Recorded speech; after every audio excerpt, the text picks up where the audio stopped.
Yeah, thank you for your time and for this interview. Ian is correct. Yeah. Uh, I, Ian, it's Ian, whichever I though. Yeah, pronounce it every time bad, so sorry. If no, I do no this worries. again, it's no offense, yeah. Of course. Okay. No, it's a pleasure to be here and great to have a Ian, chance to talk to yeah? you. Yes. Ian. Okay, Ian. Hellfire Citadel is now out for 1 week, and hmm I want to ask you: are you happy with the new raid instance, the reaction of the players, and all the other stuff? Yes. I think I'm really happy with how the first week has gone. Definitely looking forward to Mythic opening up in over the next day or two in North America and Europe. But we've seen a lot of people having a lot of success on both normal and heroic. Heard a lot of great feedback, a lot of great experiences from players who've gone in and are really enjoying the fights. I think the atmosphere of Hellfire Citadel is excellent. It's something that we're really happy with how it turned out. I think it summons back memories of some places like Black Temple or Ice Crown Citadel in terms of being just a huge evil fortress of your main villain. And yeah, it's been a great first week. Okay. Speaking about the Mythic difficulty, it will open on Tuesday or Wednesday. Do we have to kill Archimond on Heroic? No? No, You shook your head, anyone so... anyone who thinks they're ready to try Mythic can walk right in and try Mythic. Okay. I think in the past we had that basic attunement, but the reality is that only your raid leader had to actually have completed it, and you could get around it just by finding someone else to start the Yeah. group for you. So it really didn't add very much. Okay.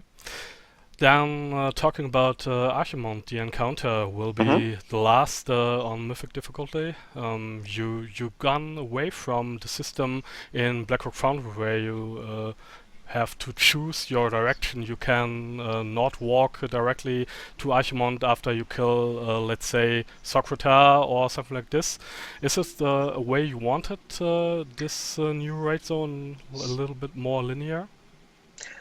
Yes, it's definitely. I mean, we don't think there's one specific formula for how to lay out and how to plan a raid zone. I think we want to take different approaches depending on what tier and what makes sense given the bosses that we want to present. So Hellfire Citadel is definitely more linear than Blackrock Foundry was, but at the same time, there's quite a bit of choice and variety as you progress through. Once you get to the second floor in particular, at that point, you can choose whether you want to work on Iskar or Socrathar or Fellord Zakun or Zul'Harak. You can do those in any order, but ultimately you have to go through Manaroth to get to Archimonde. One thing that we are keeping that we did in Foundry is a system of shortcuts where players can unlock the ability to skip to a point later in the zone once they've cleared it a few times. So players may have initially seen there's a quest to kill Gorfiend 4 times that you get once you defeat Reaver. Once you complete that, you'll be able to skip directly to the second floor. But then there's also a follow-up quest once you've completed the first one that allows you to unlock a shortcut directly to Manaroth. So once players have unlocked those shortcuts, there's a lot more flexibility in how you want to approach the different parts of the zone. Okay. By the way, is there also a quest or something else that allows me to get faster to Tyrant Velari? It's the longest Hmm. way to walk in this instance, and yeah. It is definitely, yeah. There's no attunement quest for that. It is definitely one of the longer runbacks. Okay. We can look into maybe adding a teleport to something like Would be Socrathar's room great. if Socrathar is dead. But yeah, Yeah, that would be really great. I guess. Okay. Again to Archimond. My question was: is there another phase that is really different from the other phases in Heroic, or is it like Blackhand? I don't want special information, but perhaps I know we don't want to spoil it for all the guilds. hmm Yeah, when they are there, but. Perhaps you can tell me, is it like Blackhand or is it more like Imperator Magog? um, it's hard to say for sure. I think we definitely enjoy keeping some surprises for Mythic end bosses, and it's not everything is documented in the Dungeon Journal. And I think some interesting and unexpected and new things will await players once they make it to Mythic Archimonde and once they make some progress into the fight and get him to lower health percentages. Okay. Do you expect the change about the item level that it scaled up during the instance will have an effect of to the top raid guilds? So let's say they will not clear the whole instance in the first week or Um, 2 weeks. I don't know. we'll see. I mean, I think at this point, I think I know better than to bet against guilds like Method and Paragon and Midwinter. Every time we think they might not kill something, they end up killing it anyway. So nothing would surprise me. But I think there's no question that it gives more room for the other guilds that come later on to grow in power and grow into the content without us needing to nerf it the way we had to kind of go back in and, let's say, nerf a boss like Blackhand multiple times in order to make it accessible to even the few hundred extra guilds that managed to defeat the encounter on Mythic before patch 6.2. The fact that guilds will have access to higher and higher item level gear as they farm more of Citadel will let people naturally progress for months to come. Okay. Then the naval raid missions. You told us via Twitter something Hmm. about this, but I want to ask for as a Mythic Foundry raider, I got in the first week the heroic mission, and how much bosses on this difficulty I have to kill to get the new Mythic, yeah, part of the So, mission. I mean, we generally haven't given out exact numbers. It's comparable to what it was in previous tiers, maybe a little bit lower. I think the main change to how the missions are structured this time around is that we don't give players tier higher loot for doing the missions. So by killing heroic Hellfire Citadel bosses, you'll unlock the heroic mission. If you also had killed a lot of mythic Foundry bosses, that qualified you for heroic Hellfire. But unlocking the mythic caches will require mythic kills. And part of why we made that change is that honestly we found that while the raid loot from the garrison missions was very exciting, it also tended to devalue participation in the actual raids, and even worse, kind of undercut the reward structure and what would have been exciting moments for guilds as they actually moved up in difficulty for the first time. We see and hear from many guilds that mostly did heroic foundry that from February through June they have 8, 10 pieces of mythic Citadel or mythic Foundry gear just from garrison missions. And so when they went into a new difficulty for the first time, a lot of the loot that should have been upgrades based on their playstyle and the type of raiding they had done weren't upgrades because of garrison missions, and that's not a great place for things to be. Okay, but the naval missions will again have a 2 week cooldown, or you can tell me, yeah. Yes, the naval missions will appear, should be around once every 2 weeks. One of the big changes that I think admittedly, we probably haven't messaged this as clearly as we should have, is that unlike the follower missions from the garrison, naval missions, if you fail them, you have a chance to run the same mission again. Okay. So yeah, no, I've seen and heard from a lot of players who are really agonizing. They're sitting there paralyzed, looking at 85% chance success rate, thinking about whether or not they want to roll the dice and take a chance on losing their raid loot. If you fail the mission, while you might lose your ships, the mission will re-roll and be right there waiting for you to try again. So Okay. you can at least do that. Okay, another topic. I spoke last year at Gamescom to Tom Chilton, and Hmm. I asked him about who will be the final boss in Warlords of Draenor. And he told me it will be Grommash. But now, after I've seen the Archimond cinematic, it doesn't look like it at all. And yeah, was Tom misleading me? I don't say he's a liar, or Hmm. have the plans change between now and then? I think honestly, plans change, plans evolve. I think when we were planning Warlords of Draenor before the expansion was out, we definitely had set up Grommash Hellscream as the leader of the Iron Horde, and he certainly was the arch villain that you were introduced that was looming over all the events in patch 6.0. But as we got into telling that story, as we got into exploring where it would take us and exactly how the next raid would work, increasingly it we didn't think that would be a satisfying way to go.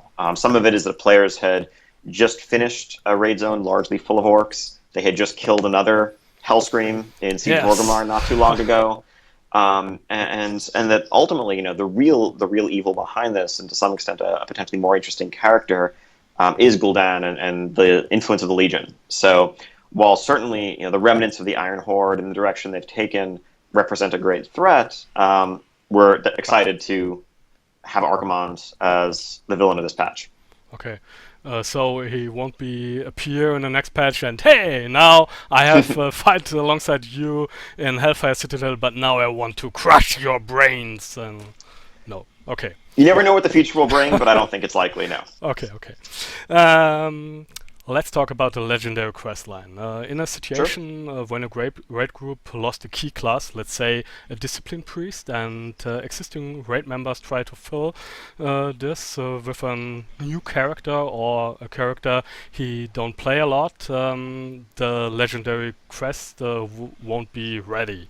And this is a huge problem and holds some people back to do this change, even if it is necessary for the raid. Do you have any plans to make the quest account-wide, or if not, implement a system where you can pay to transfer your legendary ring to another character?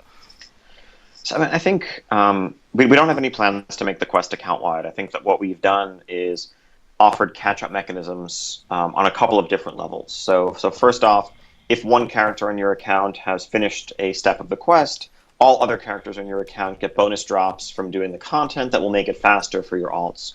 But then also in patch 6.2, we've drastically increased the number of garrison missions that will show up that give you either abrogator stones or elemental runes, depending on which step that you're on, which again make that experience faster overall than it was the first time around. At the same time, we want the time investment and the effort that people have put in to earn their legendary rings to still matter. And the moment we make catch-up too simple and just make it so that anyone who hasn't gotten it can catch up and get it, it undermines that effort and that dedication. That said, we totally recognize that certainly at the highest levels of competitive rating, creating a legendary like this fuels a perception that you must have it in order to be competitive, in order to join a top rating guild, certainly in order to apply to one or to switch characters. So we don't want those barriers to be too high, but we think where we're at right now strikes a decent balance in that regard. Okay. I saw in the chat that people are asking about upgrades for the legendary ring because there were data mined informations. The item level is growing to 795 or something like this. Can you tell us anything about this, or is it a secret? Yeah. Once you have your legendary ring, those item upgrades drop from Archimonde. You can only get one per week. So it doesn't matter what difficulty you kill him on. They will not drop in Raid Finder. They're normal and up. And they are just something to let you continue increasing the power of your legendary ring. The power of the proc scales up as well as the basic stats. And again, it's another system to help guilds get stronger from week to week, maybe in the same way that item upgrades once did, to help them overcome new challenges. Okay. And in Hellfire Citadel, you use a new drop mechanic, like in Siege of Orgrimmar and the Tome of Chaos drop as one tome each time. For me, it felt better like the system you use in the Foundry, where I got every time I killed a boss a piece of the whole, and now it feels a little bit desperate if I get nothing at all from one boss. And is there a reason behind this change? Or pages of the books could also drop. No, it's true.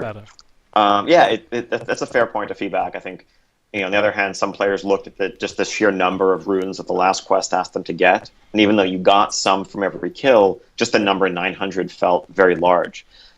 We I think have tuned the Tome of Chaos step to be a little bit faster than the last couple. It is something that a lot of players who are clearing the zone should be in a position to complete within a month or so.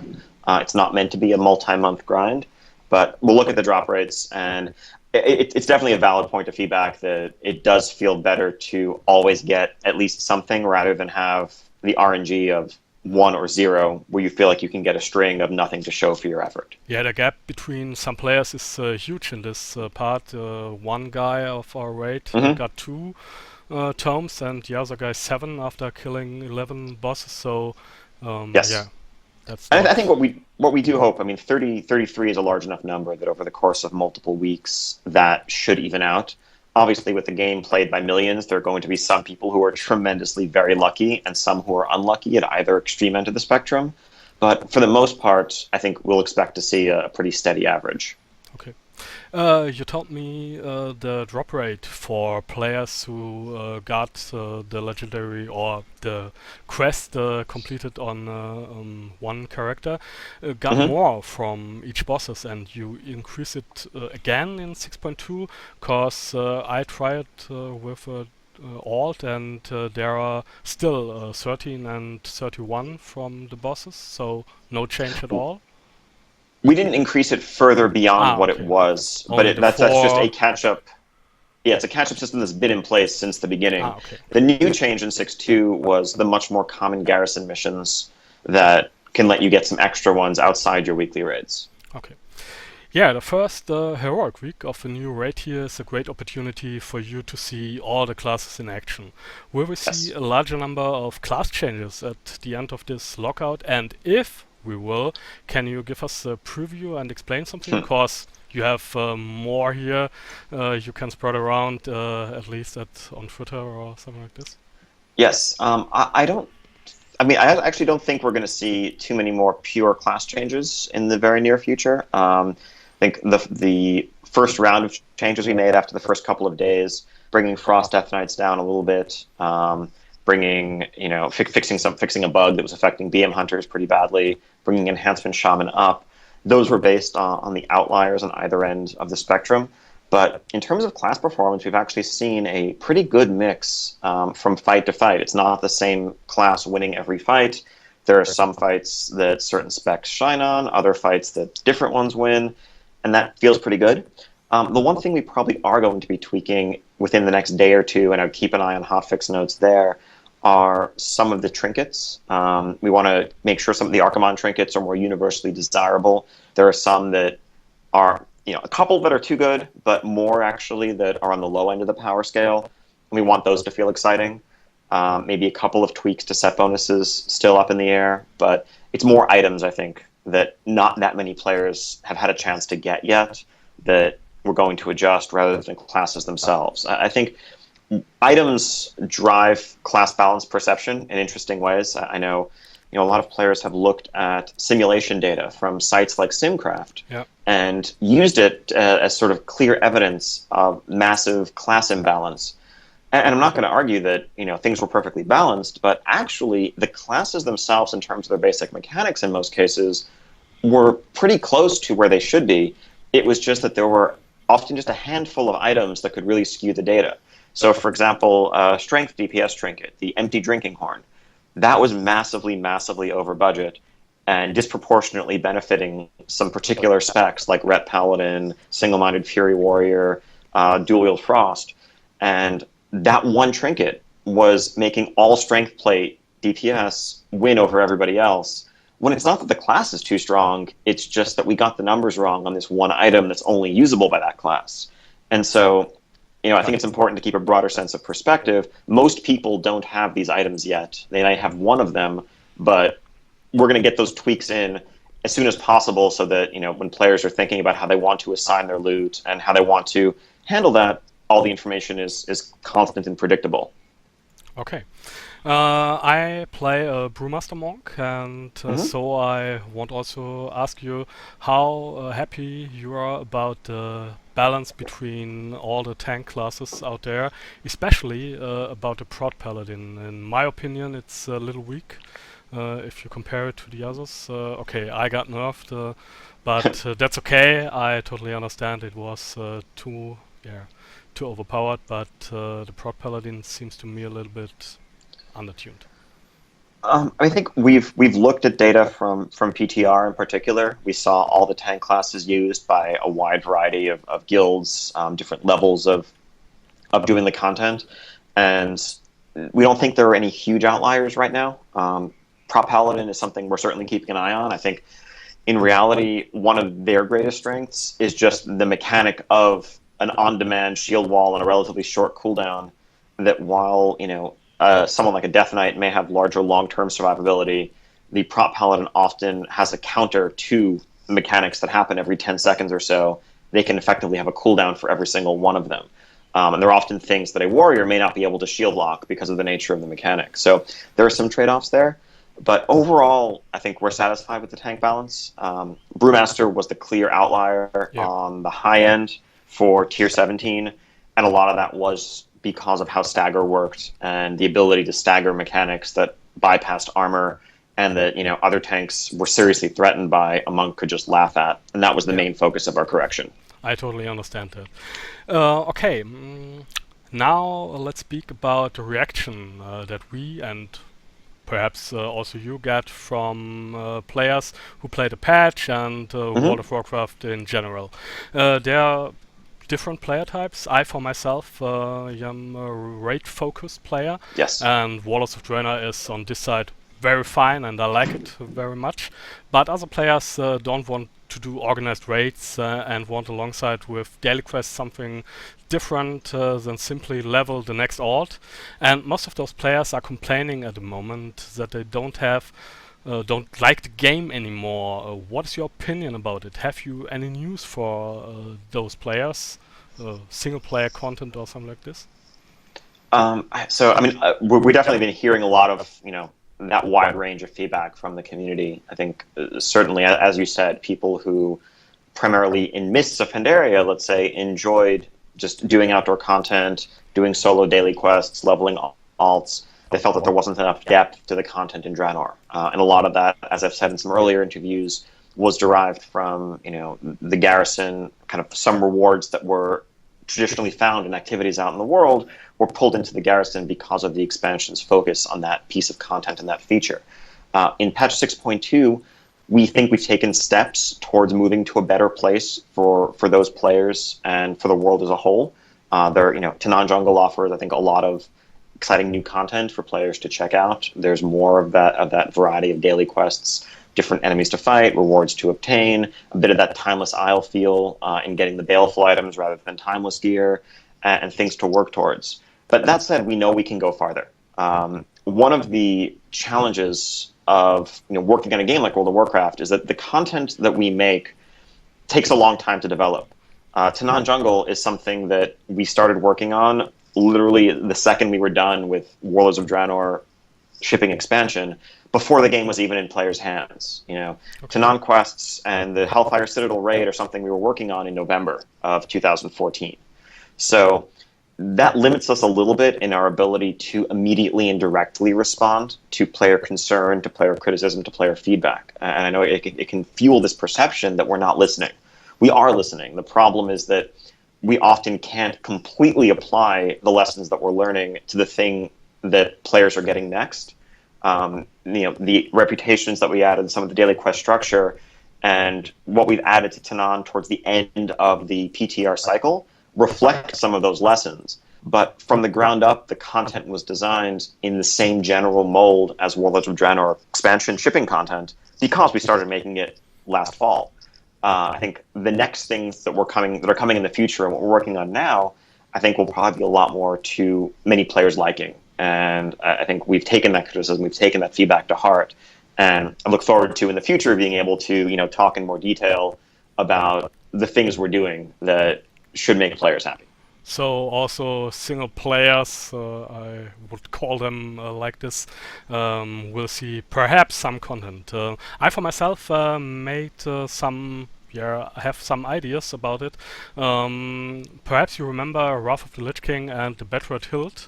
It was an item and drops in the 3 Lich King dungeons. Yes. And it started a quest line. I like that item because on the one hand I can go and grind it with friends to sell it on the auction house, and on the other side perhaps also to do the quest line. And perhaps this would be something a lot of players would like. Yeah, I think there's always room for little exciting things like that in the game, even if it was something that only actually a very limited subset of players got to do because the hilt was extremely rare. They sold for quite a lot of gold at the time, and there were players who spent dozens of hours farming for it and never got it. but that thing to chase after and the exciting story arc associated with it certainly has value. That's the kind of thing we'd love to do again. Okay. Then let's talk about the time walking system. The Hmm. last weekend we had the time walking turn, the Burning Crusade, and it was interesting.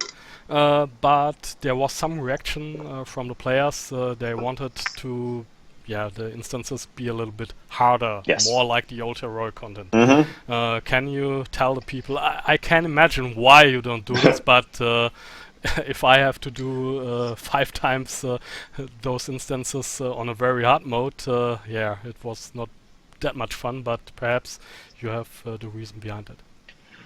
Yes, so I mean, I think this is something that we had cautioned players about a little bit in discussing the time walking feature, that it's a chance to revisit some old environments for players to maybe run dungeons for the first time at a relevant level, but that for people who did it in 2007 when the content was new, it's very difficult to recapture that experience.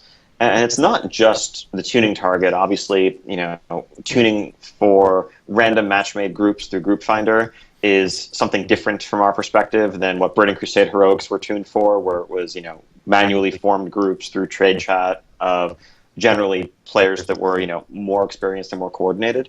But also the biggest change really has actually been class mechanics more than the content itself. The content, the dungeons, haven't changed.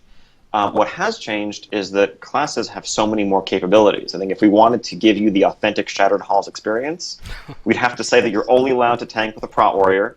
Your Prot Warrior can't use any AoE threat whatsoever. They can only tab Sunder, and that's about it.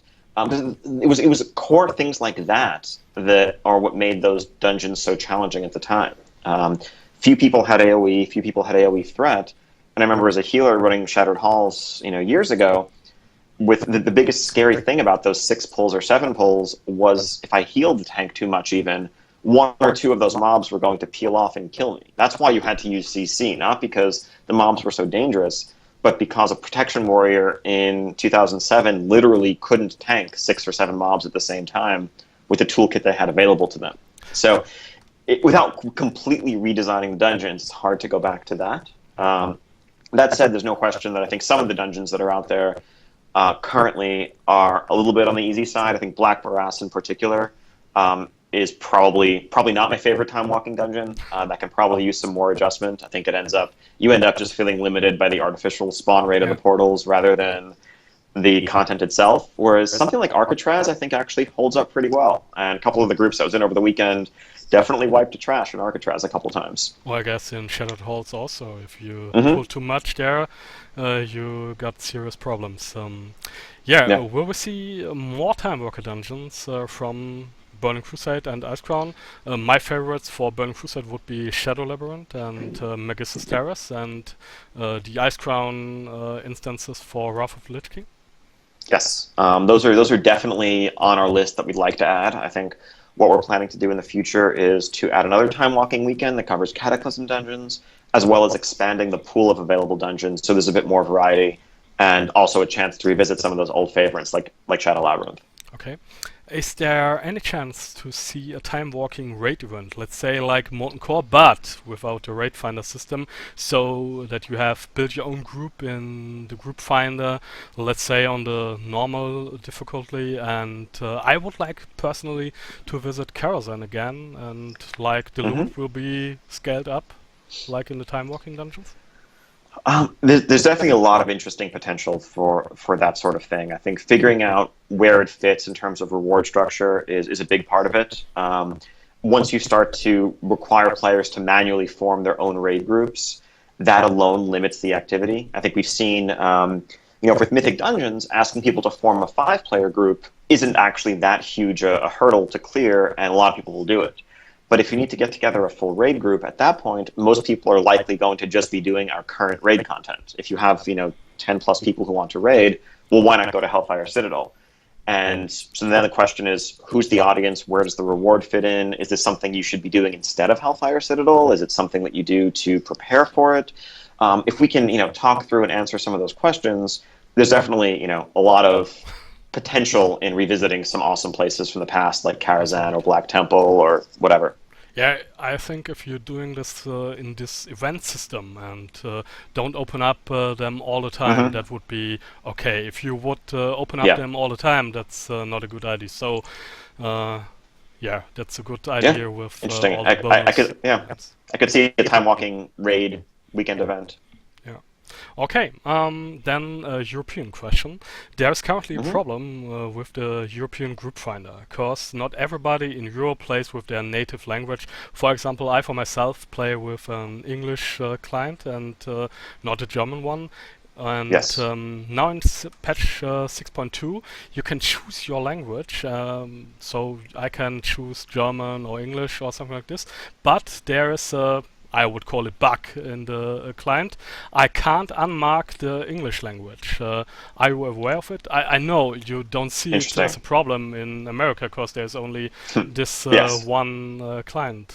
But yeah, Um, okay, so just so I make sure I understand the yeah, concern, that you can't unmark the default language for your own for the region client. type. I Yeah, see. previously the client language doesn't affect the groups you find. I'm on a German server, so I Right. had presented German groups. But now the default language is set by the client, so I can't unmark Interesting. English and only mark German.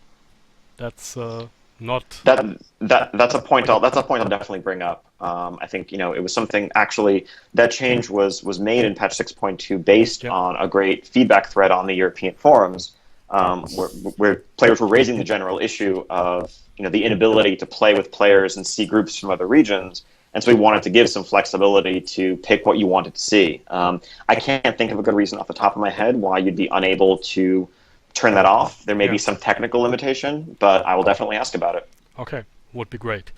Then some question about the future of World of Warcraft. I have some Sure. other questions, but those questions I have to ask.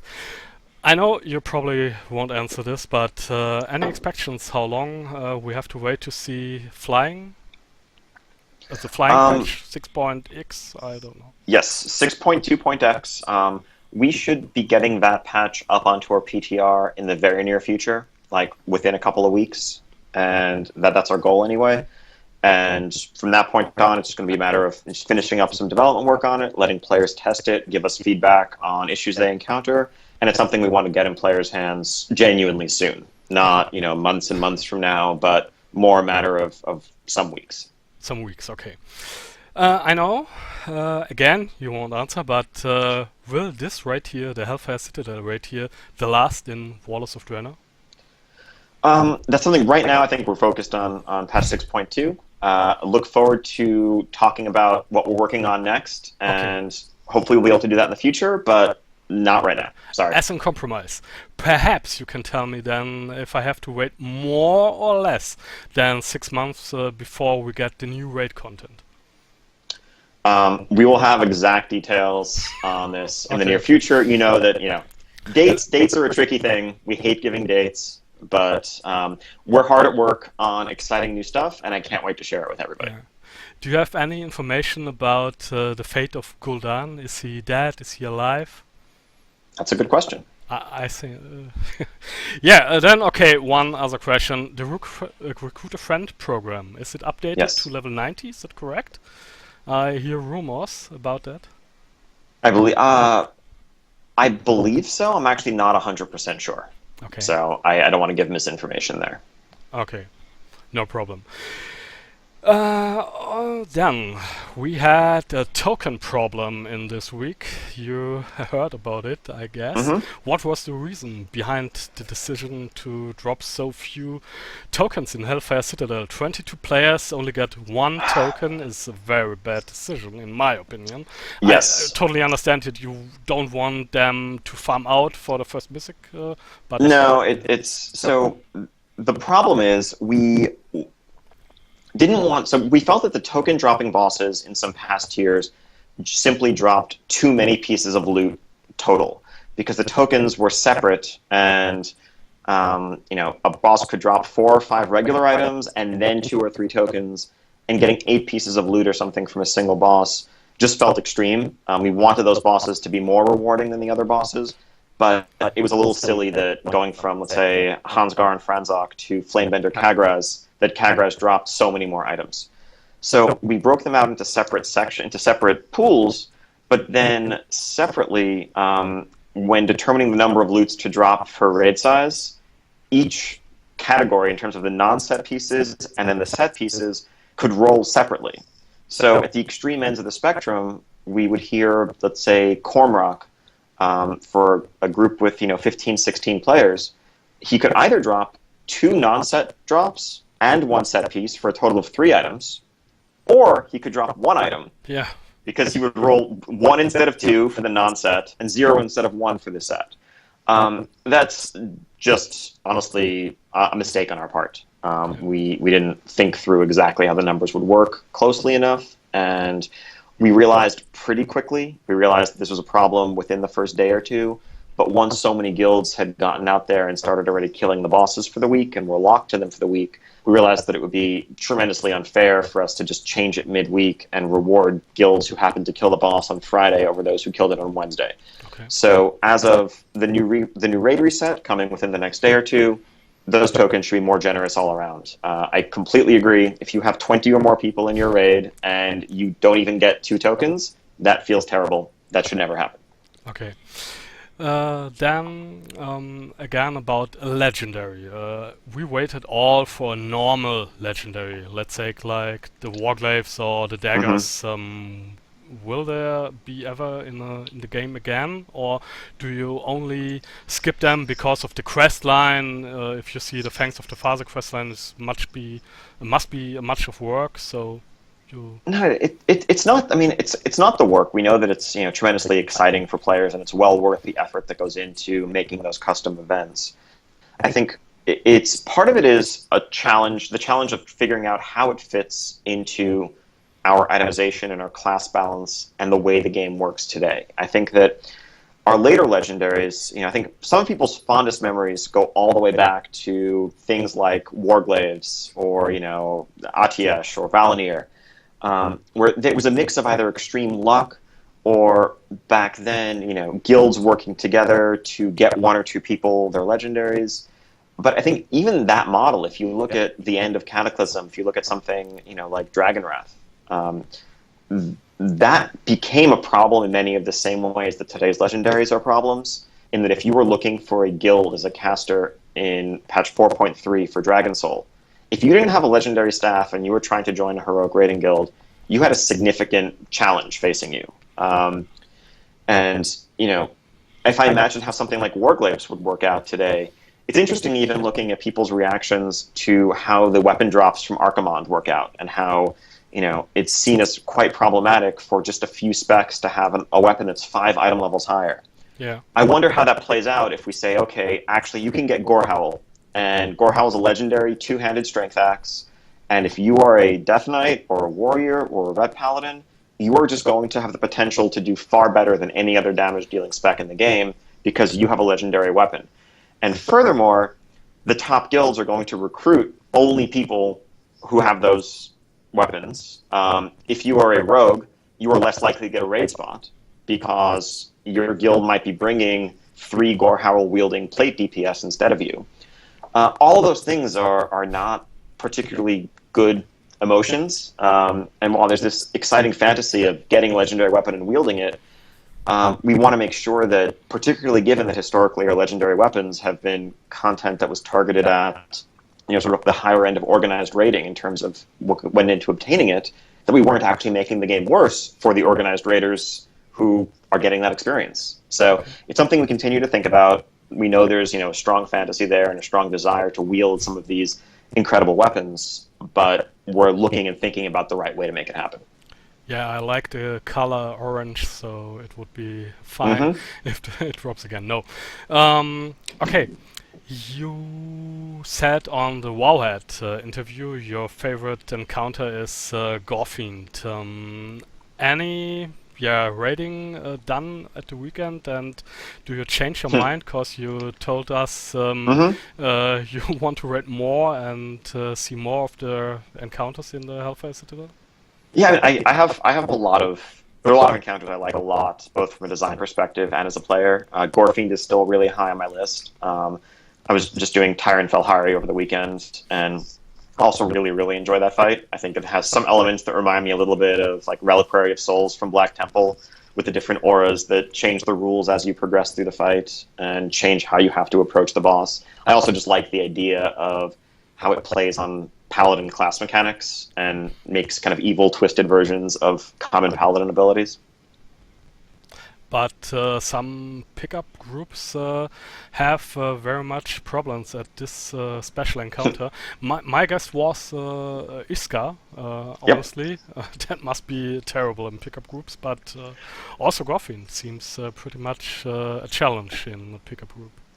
It'll be interesting to see. I think, pickup groups tend to develop their own strategies that often have, the fewest points of failure and simple, efficient ways to allow a small handful of people who know the mechanics to, handle the responsibility and carry everybody else. And that's certainly something that we allow for when designing the encounters on lower difficulties. Certainly not on Mythic, but on normal, for example, we generally consciously, go to great lengths to make sure that it's okay if you have a few people who maybe aren't as comfortable with the mechanics. Other people can carry that burden for them, and the group can still be successful. Okay. You change, or will change in the next lockout, the way Mythic Warforged drops will handle. Can you tell us a little bit more? Will it only the drop from the end boss, the final boss, or all the other items can be Warforged? No, yes. So for Mythic Dungeons, all items can be Warforged. That's how it is today. All we're doing is drastically increasing the chance. We are tripling the chance that items roll as Warforged. And a Warforged Mythic Dungeon item is item level 705. So that's potentially very desirable even for someone who is doing normal mode Hellfire Citadel. We just wanted to make the Mythic Dungeon experience more rewarding to a wider variety of players. But similar to the set piece changes, we wanted to wait until the end of the first week because Mythic Dungeons have a weekly lockout, and we didn't want it to be unfair to those who did their Mythic Dungeons earlier in the week rather than later. Okay. Are you overall happy about the profession system? Because you changed it in Warlord. It's not required to have a profession that buffs you for raid. And this change, are you happy with it? Yes, I don't think we regret. I mean, there are some things that we maybe regret or would have done differently with professions as a whole, in terms of we eroded some of the dependency between gatherers and crafters and the player economy there, and the need to go out in the world and gather materials for your profession. And some of that, was moved into the garrison. I think we probably would do a couple of things differently there if we could go back and do it again. But removing the passive stat bonuses for a given profession, I don't really think that there's many regrets there at all. Because ultimately we want you to participate in trade skills if you want to participate in the trade skill. If you want to either make items for yourself to wear, for your friends, or you just want to make gold and you enjoy, crafting things to sell for a profit. What we saw in the past was many people who didn't really care about trade skills would just wait the first week of the patch, go buy a bunch of, metal bars or leather or cloth off the auction house, skill up their profession just to unlock their personal, enchant or, socket applicator or wrist enchant, and then never touch the profession again.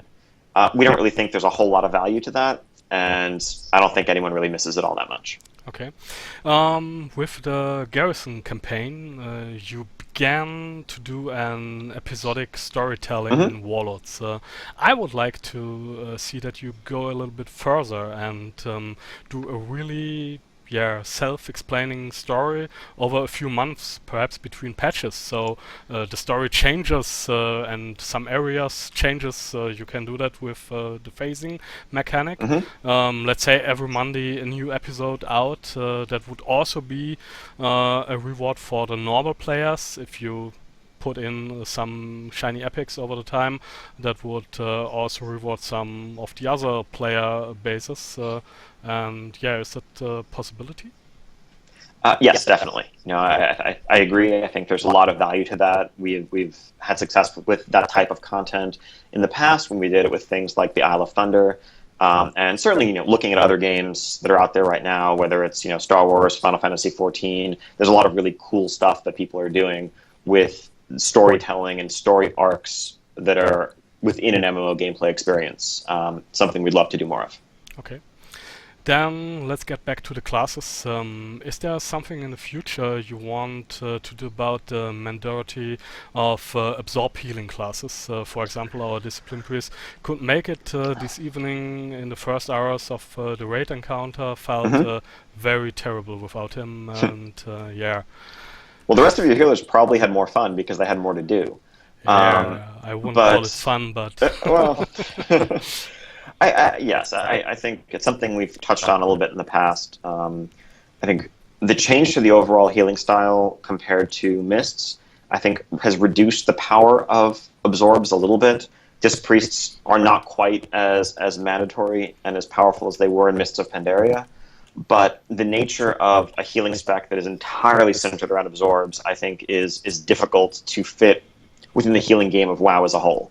I think it's a potentially interesting niche, but as I've said in the past, in a couple of other interviews, the absorb gameplay comes at the expense of other healers' engagement. As a resto druid, as a shaman, you're looking for bars to empty so that you can refill them.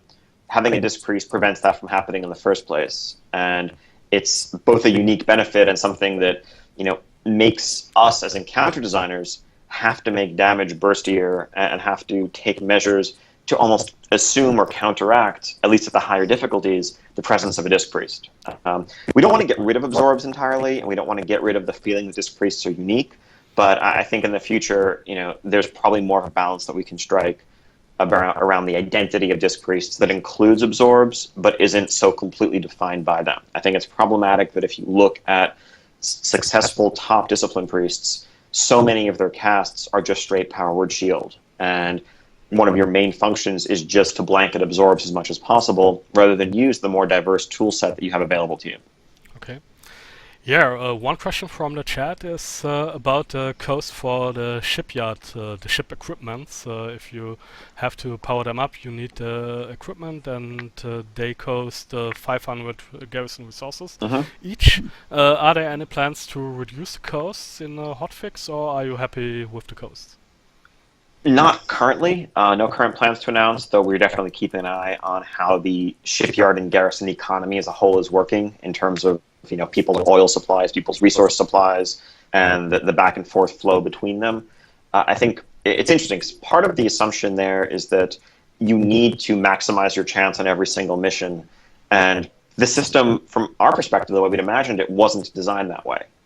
That's unlike garrison follower missions, where players routinely only send followers out with a 100% success chance, I think the thought is you want to counter the basic ship types. If you don't have the right ship type counter, if you don't have the submarine to counter the battleship or the destroyer to counter the submarine or whatever, you're going to have a very low chance. You always want to cover that part of it. But then the equipment is there just for a relatively small bonus. So I think the question that we see being posed is more, do you feel like 500 resources is worth it for a 4%, 5% increase to your success chance? Now, if it's something like a raid mission or your legendary quest mission, the answer may be yes. But you should be able to sustain that expenditure pretty reasonably. Now, if you're trying to do it for every single mission, then no, probably not. Now, of course, what we think and what we hope has no value and no meaning if the way it turns out the players actually play the game is feeling like they need to do it with every mission and every slot of equipment. In that case, we probably would adjust the costs, but that's why we're keeping a close eye on it. Okay. Why is there no legendary naval mission? I don't mean the mission for the quest line. I mean the mission to get Tome of Chaos. I think we just wanted to keep that focused so that when you saw a legendary mission on your map, it was clear what it was for and that it was tied to the specific naval mission quest line that you had. Again, we feel like the Tome of Chaos acquisition process should be faster overall than the High Mall or Foundry steps, and so it really shouldn't need acceleration on that front. Okay. I, for myself, not a PvP player, but there are a lot of concerns about PvP at the moment. Ashran is getting hotfixed. I know you also not the PvP guy, but perhaps you can tell us something about the current state of PvP in World of Warcraft. I mean, obviously, the new season is starting this coming week. And honestly, I don't have. It's not really my place to speak on I specific totally changes understand. that are in the works. But we are keeping a close eye on things. We're listening to lots of feedback, and we have things to announce hopefully in the near future. Okay, I totally understand. Yeah, the Baleful items in Tanan are soul-bound, not account-bound like Hmm. the ones from the Timeless Isle.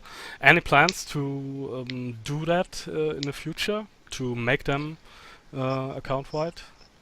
No current plans, though. It's something that we've talked about a bit. I think there are account-bound versions of the baleful items that you can get through shipyards and other sources. I think as we start to think, we do want to make sure that players who have alts that get to max level or that are max level and aren't very actively played have ways of getting caught up.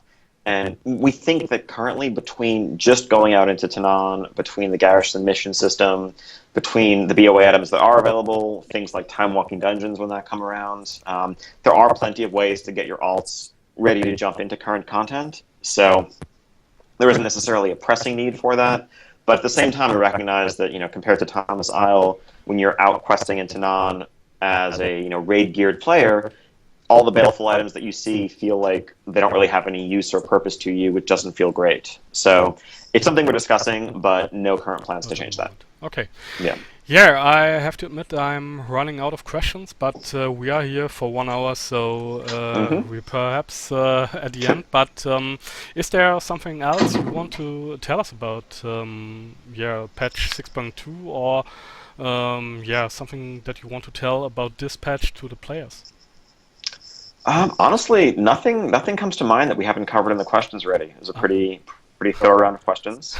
Just want to say, I'm definitely excited, as we mentioned at the start, to see the Mythic race begin tomorrow. yeah, me too. In the encounter office across the street from here, with the rest of my team, we have a big television mounted on the Oh, wall where we, log in a GM account and spectate the different guilds. It's kind of the running entertainment for the course of the week. I think it's one of the things that's a shame is that because of the competitive nature of the process and people needing to keep their strats secret, no one really streams it at the very highest levels because that's a it's a shame. great thing to actually spectate and follow. And we're just looking forward to a Yeah. fun week ahead. I would give you much money to be there with you. Just watch it. It must be a very interesting, yeah, experience to sit there and see the different raids from each guilds and yeah, how they do the boss, and then you see, oh, that strategy we don't had in mind as we designed Hmm. an encounter. We spoke about this a few months as patch 6.1 reaches the server, and the BlackRock Foundry Mythic Yes. race was on the run. But yeah, it's very interesting. It really is. Yeah, I mean, it's a mix. I mean, some of it is us, seeing bugs or exploits and fixing them, but a lot of it is also just, watching the different approaches that guilds take when it is ultimately secret and realizing right away that, Guild A just has a better strat or a very creative solution to a problem that guilds B and C haven't figured out yet. And they're both putting the same amount of time into it. They both have, equally skilled players, but that one little discovery or idea that one group had is what ends up putting them over the top in the end. And just watching that process play out in parallel, it's very cool. Yeah, one interesting question from the chat: will you be at Hmm. Gamescom? I believe I will be. Yes. Ah, okay. Yeah. I was last there in 2012, and yeah, looking Yeah. forward to the trip. Looking forward to seeing Cologne again. Then perhaps we'll see us there or at BlizzCon, but yeah, I don't Yes. know if I will be there this year. So, thank you very much for your time, and I hope you have a good day, rest of the day. Here it's very dark, and I will go back to my guild. They downed Manoroth on Heroic without me, but yeah, now Well, we're good luck with Archimond. going to Archimond. Yeah, will Yeah. be a lot of fun. So, thank you. And yeah, have a nice day. Greetings to Johnson as well. Excellent. That was a Bye. pleasure. And yeah, And have a great night. you too. Bye.